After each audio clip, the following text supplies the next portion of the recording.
Happy Thursday and welcome back to another audio broadcast from the Power of Doing What Matters. Hopefully you're in a good spot to listen and contemplate, maybe in your car, maybe on a walk, maybe in your favorite relaxing place at home. Come to your senses, non sequitur. A year ago, my wife and I were staying in an Airbnb. The breakfast provided was a package of blueberry muffins and a carafe of orange juice. I could talk more about how this was representative of a breakfast, but I have a better story. After a while, I said to my wife, "I think I'll have one of those muffins." She gave me an enduring look and said, "Really? Whatever." I will sometimes challenge my body on these types of trips, or as I say, go to the festival. Her response led me to ponder my decision. Before slamming a miniature muffin or two, I looked at the ingredient list. I wasn't surprised that it was large, but what caught my attention was how much larger the ingredient list was than the muffin itself. Additionally, the first ingredient was sugar, and blueberries were well past 10th on the list. Shouldn't they be called sugar muffins with a little blueberry? It was curious to see that it contains less than 2% of food starch modified. What is that? And what does modified mean? It reported containing less than 2% mono and diglycerides. However, later down the list it shows the same two ingredients without any qualification. I am not sure why you would want any. Is less than 2% supposed to reassure you?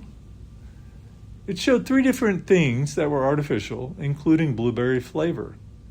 Why would you need artificial blueberry flavor if you had blueberries? I'm sure many of you could provide additional interesting observations and concerns, and I hope you see my fascination. I was reminded of what a colleague once said about a box of sugar-based cereal. You would be better off eating the box, he said. And in this case, you might be better off eating the muffin wrapper. If you ate the wrapper, you might have slight indigestion and be prompted to fast for a few additional hours or longer, but no long-term consequences, and you would not want to do it again. If you ate the muffin, you would likely experience approximately 5 known undesirable physiologic consequences. Additionally, unknown consequences are likely given the unknown ingredients. Low energy would be immediate and most concerning. It would stimulate you to want more of the same types of large ingredient list foods. And you would want to eat them again even if you don't eat them ordinarily.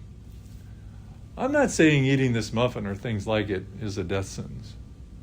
Depending on your current resiliency state, the lasting ramifications could vary.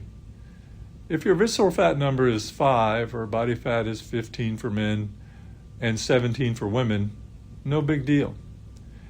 If your visceral fat number is 10 or above, body fat percentage is 20 for men, 25 for women and above, it would keep tipping the scale of your inflammation. Inflammation is linked to most disease and pain states.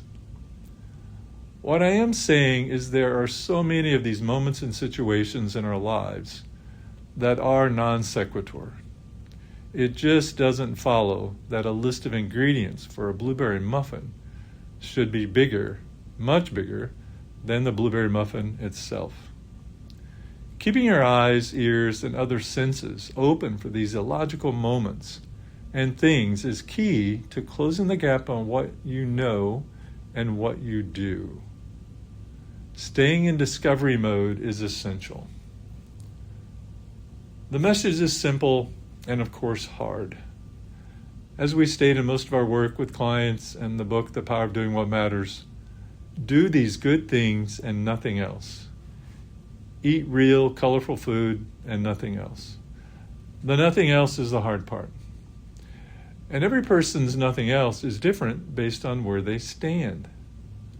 Lastly, Doing what matters and nothing else for a period of time is what improves your ability to go to the festival more often and have little to no effect on your resilience. Lastly, doing what matters and nothing else for a period of time is what improves your ability to go to the festival more often and have little to no effect on your resilience.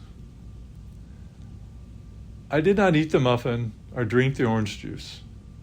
As is often the case, I was grateful for my wife, who caused me to pause and think logically.